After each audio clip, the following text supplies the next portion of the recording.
Who doesn't use WhatsApp? But can you imagine WhatsApp has come up with some weird advertisement talking about divide of North and South in India. Why this?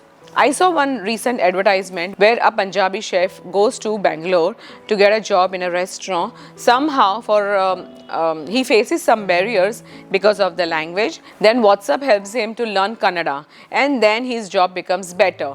But I just don't understand when there is a possibility of speaking in English, because both of them could understand it very well.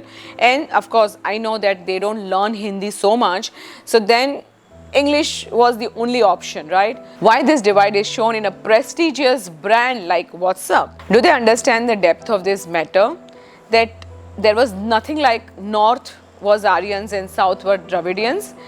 While studying all these theories which talking about कि Aryans कहीं और से आए और यहाँ पे कहीं और लोग रहते थे, and then they suppressed and they push them down south, ये तो हमारे स्क्रिप्चर्स में कहीं नहीं है. Show me one Indian literature, scripture, any spiritual gurus या फिर एनी मठ, गुरुद्वाराज, एनी अदर प्लेस जहाँ पे ये लिखा गया हो कि हम कहीं और से आए थे.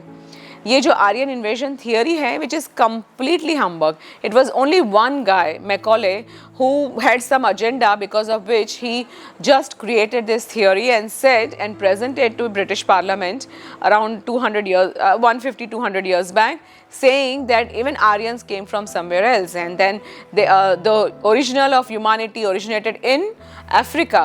लेकिन हमारे scriptures तो ये नहीं कहते. And then another theory that अगर those people have come and suppressed these people, why not we rule them?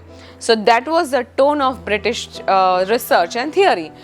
उससे क्या हुआ कि साउथ इंडियंस, जिसको हम द्रविड़ प्रदेश कहते हैं, वो लोग ये सोचने लगे कि भाई बाहर वाले, नॉर्थ वाले बाहर के हैं, हम लोकल हैं, हमें सप्रेस किया गया. And the whole barrier of language, because of which they just don't want to learn Hindi. But Hindi is not some greatest language. I mean, of course the greatest could be Sanskrit, lekin they have started avoiding it. Why? Because this mindset and this wrong knowledge we have that Dravid means south and Aryans जो बाहर से आए हैं वो north है. But आप जानते हैं कि द्रविड़ जिसको कहा गया है वो लोग नहीं है, वो लैंड है. And that Dravid region was still MP, Gujarat and in that parallel area of India. So कहाँ से आए फिर ये द्रविड़ लैंग्वेज की बात? अब व्हाट्सएप जैसी brand start using that to promote their product is actually very derogatory and insulting for भारतीय कल्चर, हमारी जो रूट है उसके लिए. आप ये सोच सकते हैं कि अगर आपको ये कहा जाए, मानिए 500 साल के बाद कभी ऐसा हुआ कि कुछ और रीजन भी भारत में जुड़ गए और कोई कहेगा कि गुजरात यानी साउथ हो गया, हमारे गुजरात मतलब इज़ नॉर्थ में नहीं आता है, तो आपको कैसा लगेगा? So that is the reason it is very important to learn history in the right context, have the unity among our Indians. Language is only one of the things, it's not something which can divide us.